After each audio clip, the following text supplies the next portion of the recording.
See, this is why I stopped watching the news, right? Welcome back to another episode. I stopped watching the news. I've said this in many videos, but I'll say it here. I made a conscious effort post pandemic to stop watching the news, right? And, it's already said that it's controlled, it's entertainment, and you hear all that stuff. You see all the videos where they're all saying the same script, but it's not until it hits you personally, just like with anything else, to where it sticks with you. And I never forget during the pandemic how they kept the counter up of how many people are dying and how many people have caught it. We've reached over 100,000 people who have, and it was just so stressed out. Like, and to be fair, I'm sure that was kind of like the first time that's happened during my lifetime where, things shut down, crazy virus, it really, information from all over. You didn't really know what was going on. So that also played a part.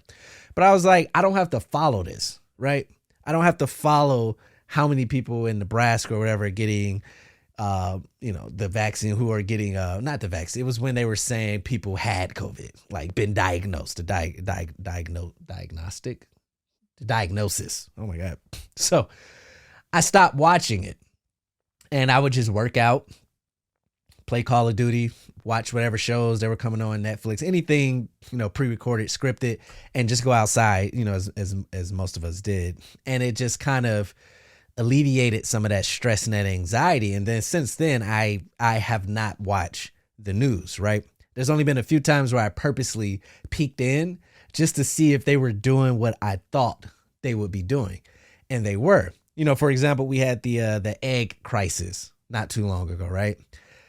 I didn't watch the news. I had no idea. Like, they were telling people, egg shortage, get the eggs, and we're going to be out of eggs by June of this year, blah, blah, blah, right?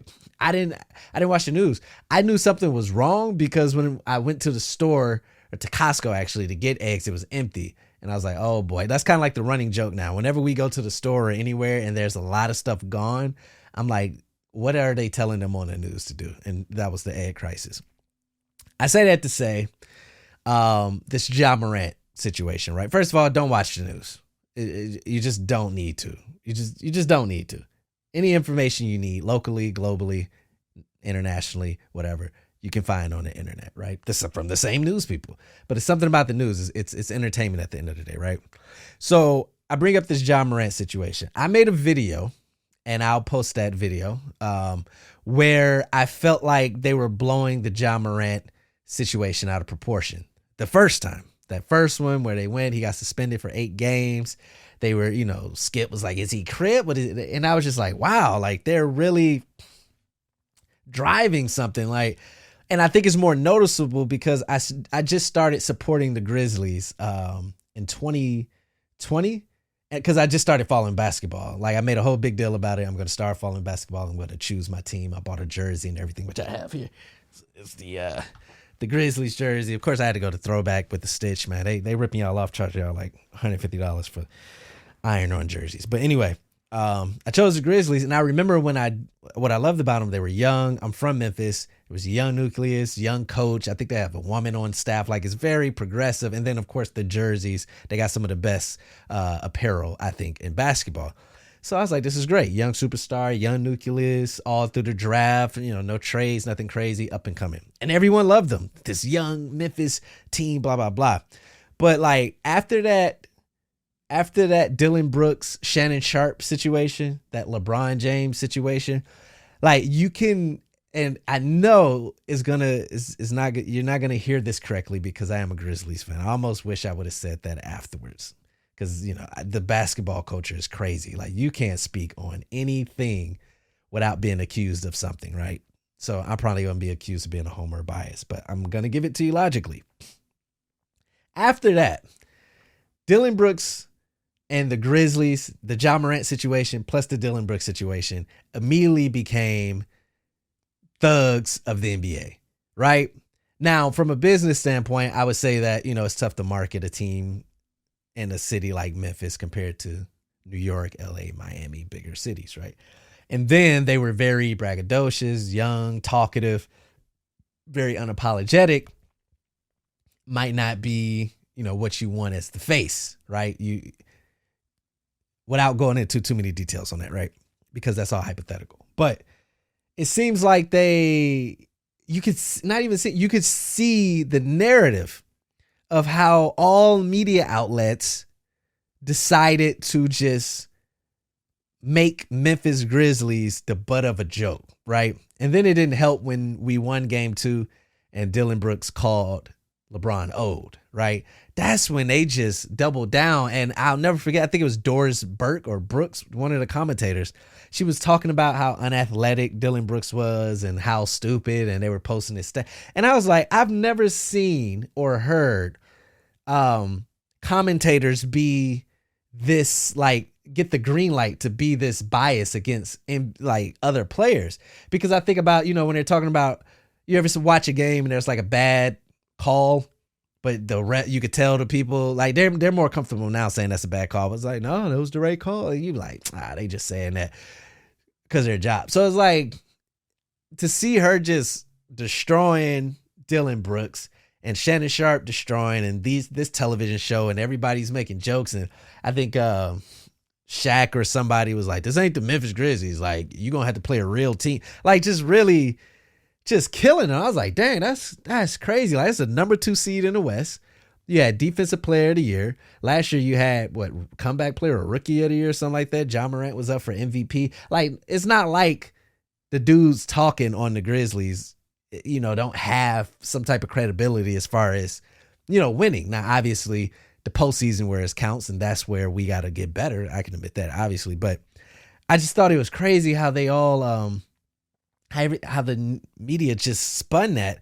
And then when the all NBA teams come out, I think there's like 5 players each position or something. You got all third, second, and first, 5 players. Dillon Brooks was all second team defense with Draymond Green.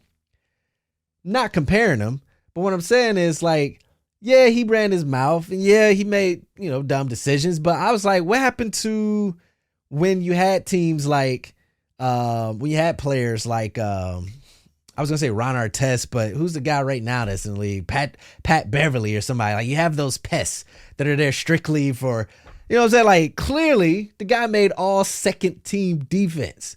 Do you know how hard that is? You know how many players in the league? So, yeah, he might talk, and he might have had a bad series against the Lakers. The lights probably were too bright for him, whatever you want to say. But throughout the season, he was recognized as all second team defense. And I didn't even like the way Memphis just kind of just let him go, and it's like there's no chance of. I feel like they succumbed to the pressure of the media. And I'm a fan. I was one of them people like, bro, Dillon Brooks cannot be shooting the ball like this. He's talking too much. He's putting too much. Like, I did not like the things he did, but just to let all second team defensive player go, obviously there could be stuff that happened behind the scenes, whatever the case may be. But my point to the media thing is, like, you would forget that this guy was all second team. You would think that he was just a flat out scrub, which he wasn't. He was just a scrub for the moment that the lights were on. But, like, clearly he's all second team defense. I mean, he could put 30 points up if he needs to. Good wing defender. Like, he's a good player.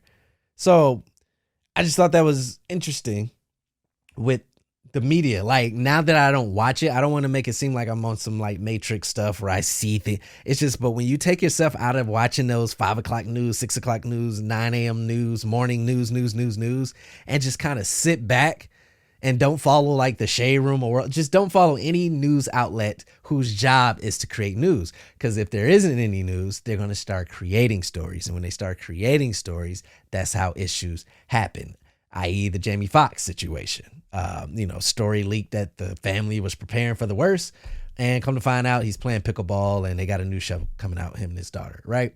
Fast forward to the second situation, Ja Morant. Now, in the first video, I was saying, is it Ja Morant or is the news, is the media? This case, it's both. The boy, it was a dumb decision, man. It's a dumb decision. I know people are saying, like, he didn't break any laws and da-da-da, he could gun owner.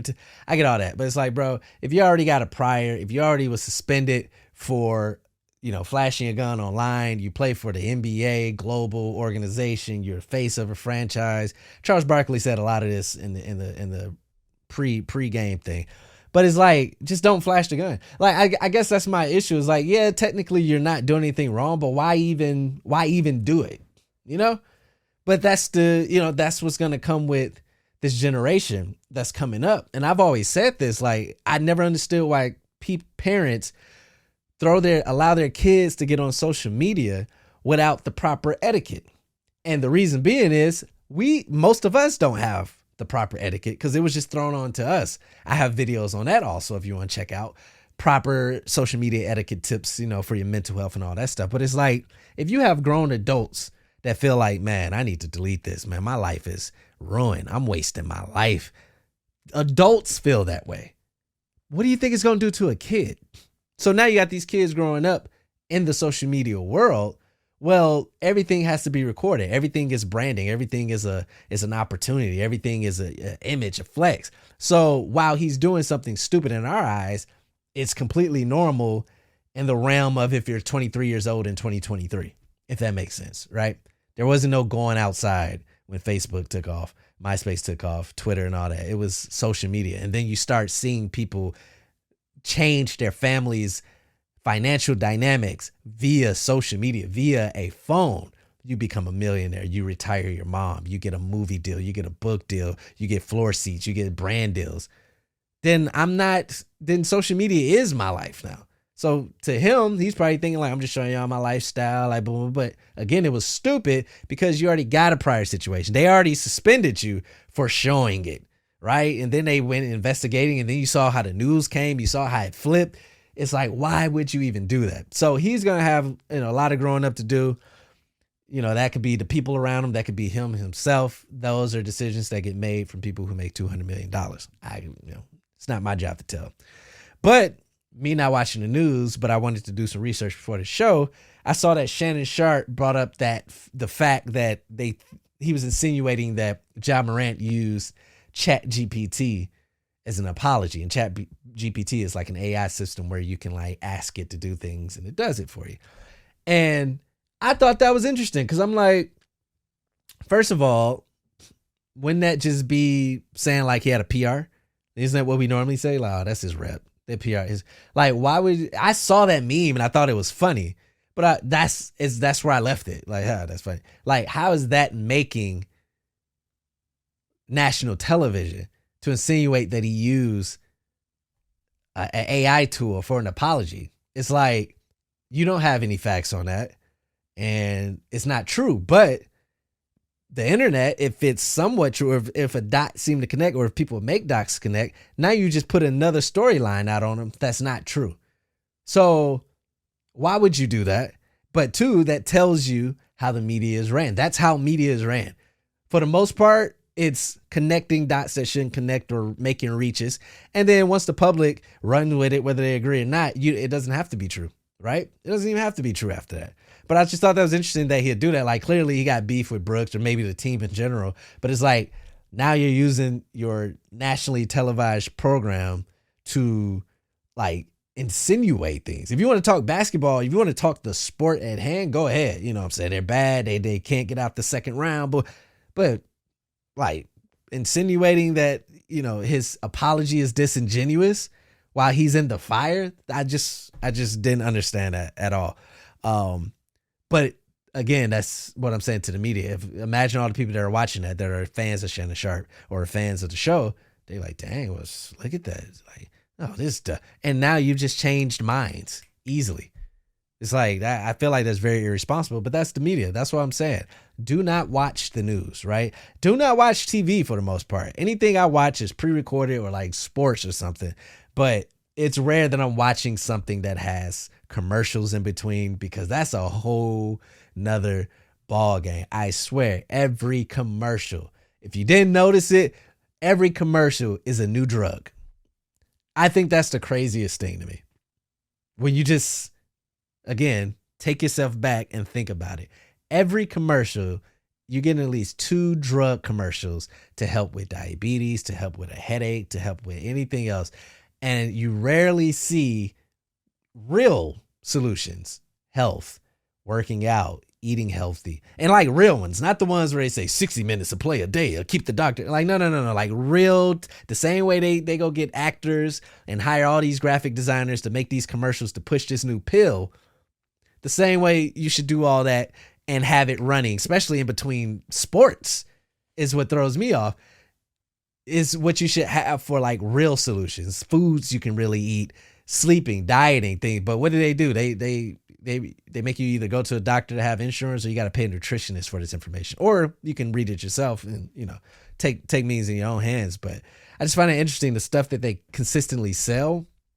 And while I like to think that these commercials don't work and these commercials are dumb and pointless, I always think in the back of my head was like, well, it's a reason why they're paying millions of dollars to this day, even with the internet, even with us knowing like these commercials are brainwashing, this is bull, even with us being woke to like the ways to eat and the ways to really work out, and like milk is not good, they're still paying millions of dollars for these commercial slides. And some of them be looking like companies that like that's their last 15, 25, 30,000, whatever they pay.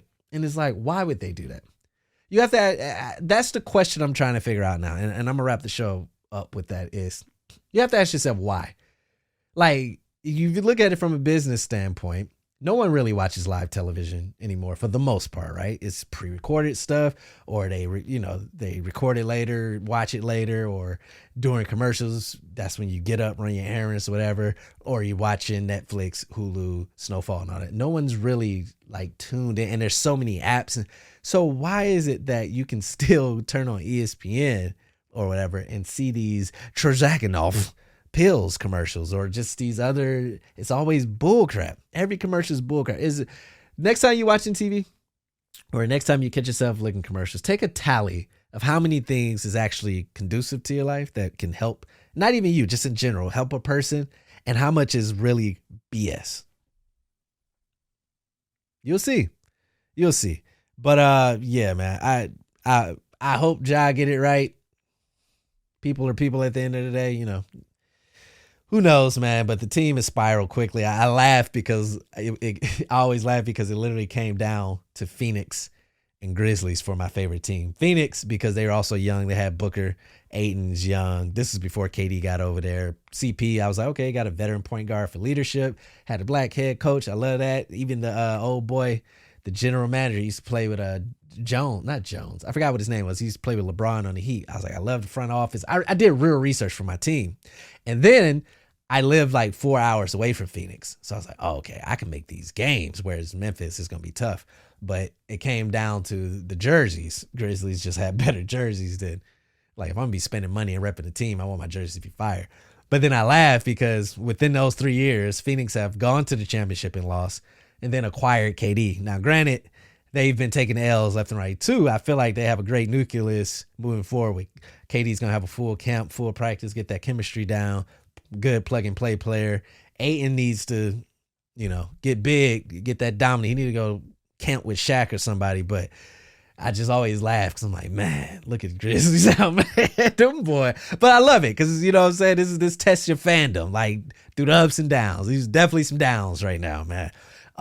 But yeah, I hope Ja get it right. And I hope for your sake, whoever's listening, give a break from the TV, man. Just kind of observe life with your own thoughts. Start having your own thoughts.